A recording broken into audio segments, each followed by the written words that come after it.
Thank you, Miriam. Kia ora, everybody. Welcome. We are very pleased to have you here. Thank you for taking time out in a crazy year to come to our conference, your conference. It's going to be a good one. I was particularly pleased to see the Minister of Finance and, of course, the Prime Minister earlier today. And I was very pleased to see the Minister of Finance reference his Wellbeing Agenda, because that's what I'm going to be talking to you about today. How does that government achieve that Wellbeing Agenda? It's critical that they do. We are spending a lot of money at the moment, and if we don't have good outcomes to show for it, we're going to have high debt and not good performance, and that's not a good combination. So, right, we've got a problem, everybody. We are a bit concerned with the government's Wellbeing Agenda. It's not that they have the agenda, it's that they may not achieve it. And I'm going to tell you why. First of all, probably good to point out that government's changing. And this is a good thing. We've had a governments for a long, long time that have taken a very reactive approach to New Zealand and to achieving what governments want to achieve in New Zealand. This government has continued and in fact accelerated a change that probably began under the previous government actually, with things like Bill English's social investment approach, roads of national significance. But this is an approach which is starting to look much more forward and much more outward. This is about thinking about shifting from outputs and inputs to outcomes. That's the summary of the Wellbeing Agenda. Now, it might surprise you to know that actually governments have not prioritised outcomes in New Zealand for a long, long time. Of course, they want them. Nobody's saying they don't want them.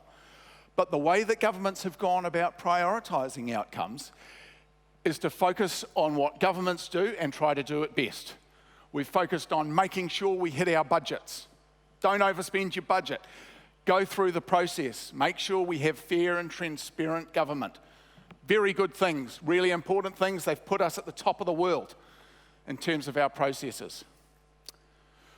But they haven't delivered good outcomes. By focusing on what it does, the government has at times lost focus on what it can do for the rest of New Zealand. So we've used our outcomes as a means to kind of direct investment and direct policies. They're always there. Doesn't matter if you're in transport, health, wherever you are, there are some outcomes. But what we do is apportion a small amount of policy, a small amount of money, make sure we do it right in the general trajectory of an outcome. We don't achieve an outcome. We don't aspire, well, we haven't aspired to achieve outcomes. And that's what the government is proposing now to do. And that's actually quite exciting. So that's not actually the problem. In fact, that's the solution. This is a good time to be in infrastructure. Actually, could be a very exciting time to be in New Zealand. Well, then what's the problem? Well, actually, the problem is we might not get there. Why? Why would I be standing here telling you I'm a bit worried that the government's not going to achieve its objectives? We've just had the Finance Minister come on and tell us that it's important to him and he's going to dedicate some time to it. Well, we don't actually know where there is. What are the outcomes that he wants to achieve? What is in the Wellbeing Agenda? Does anybody know? Well, I mean, we've heard some things mentioned, low carbon, child poverty. Child poverty is an issue. What's the outcome? What's the thing that the government's going to achieve that's going to make our lives better? Carolee McLeish talked about her living standards framework earlier today. Fantastic piece of work, actually. Some of the best I've seen anywhere. She's got a whole big span of wellbeing features. but they're not outcomes. These are not goals, these are not targets. These are just things that the Treasury is going to use to kind of evaluate policies and projects. What is the government trying to achieve? How do we know when we get there? How do you prioritise if we don't have that thing to aim for? We still don't know what that is. Wouldn't that make a difference if suddenly we knew that in health, that we had an outcome that all New Zealanders were healthy, or all New Zealanders had access to health care, whatever that might be? Then we could start to think about how you do achieve that. At the moment, we don't have that. We just have policies and investments which kind of contribute towards better health. Whether they get us anywhere good or not is actually beside the point. That's been where we've been stuck for 30 years or more. So wouldn't it be good if we could change that up and know exactly what we're aiming for? It would be good, but it wouldn't be sufficient. We wouldn't get there because we still do not have a strategy. How do you achieve an outcome? How do you achieve those outcomes which together represent the well-being objective of government? How do you do it? We don't really know. This is new for us. We've focused for many decades on trying to do what we do best. Local government focuses on what it does best. Waka Kotahi focuses on what it can do best.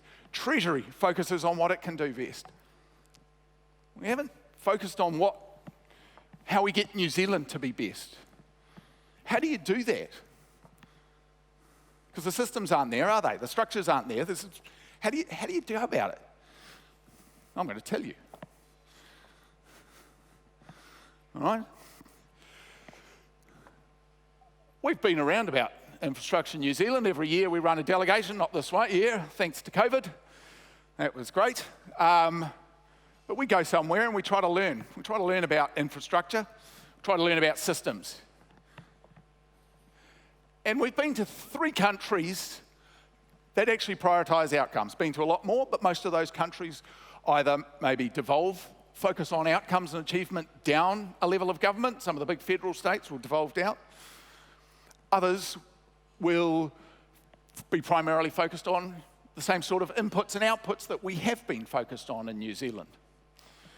But there are 3 that say, actually, what we want to achieve are outcomes. They're well-being. We have a wellbeing agenda, just like the aspirations of this government.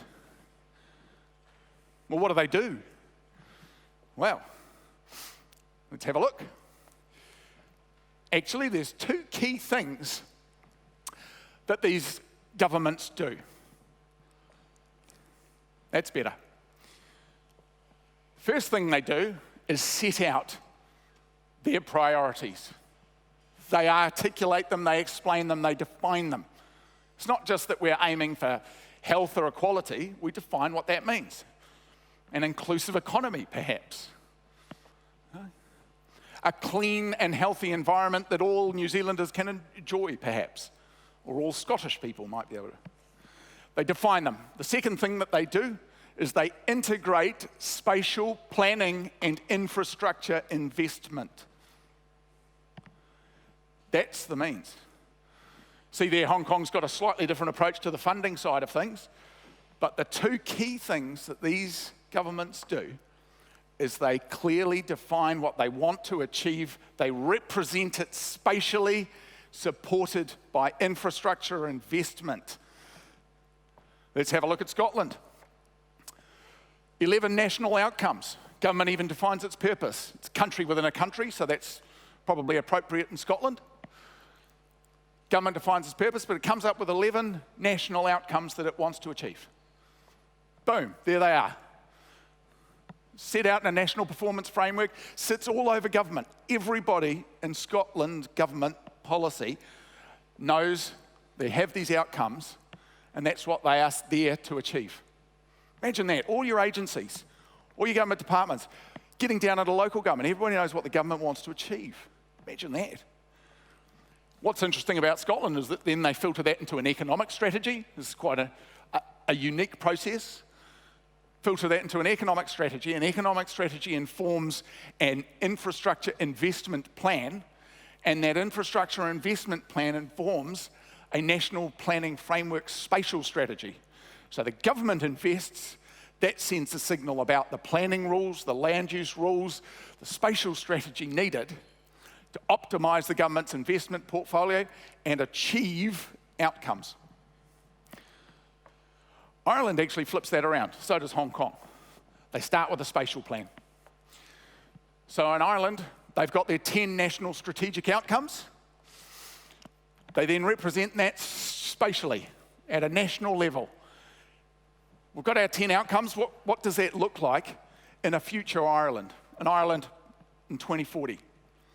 They create 3 regional assembly areas. They group their regions up into economic geography so they can better understand growth and opportunity.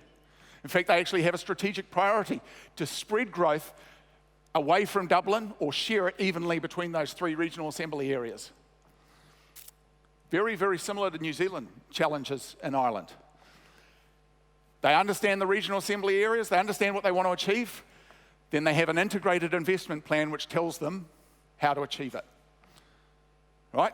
The government then knows where it's got to put the infrastructure to achieve the spatial vision, achieve the environment, which then you can achieve outcomes in. It's a commitment. Hong Kong's a bit different, mainly because it's a city-state, actually, rather than different political systems.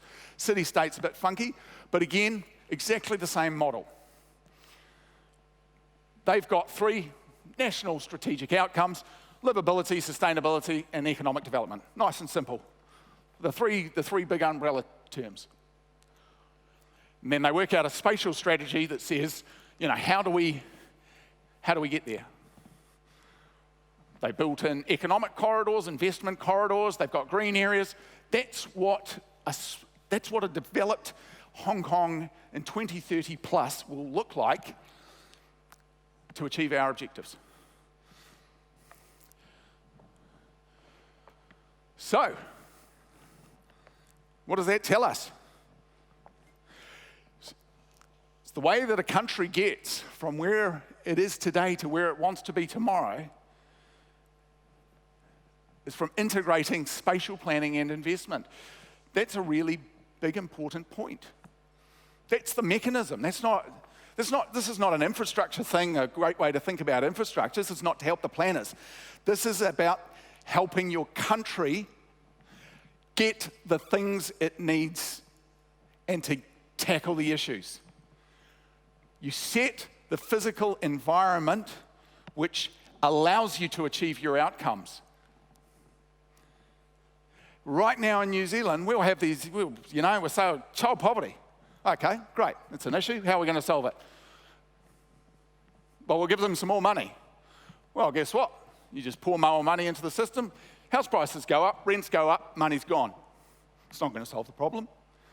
Set the physical environment. Everybody needs a warm, dry home, perhaps. Well, how many homes is that? Where are they? What infrastructure is required?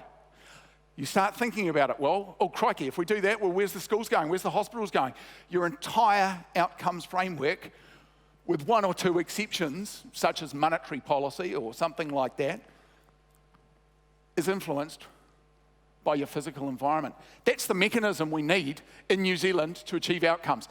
If we don't do it, how are we going to achieve them? I don't know.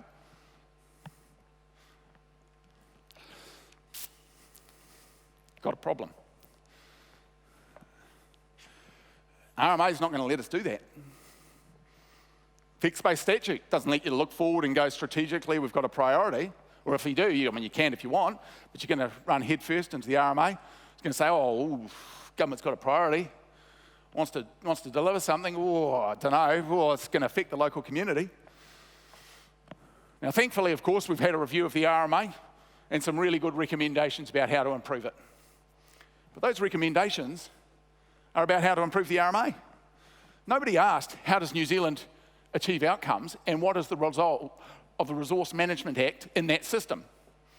We simply asked, how do we better get our RM system contributing to outcomes? We needed to ask a different question.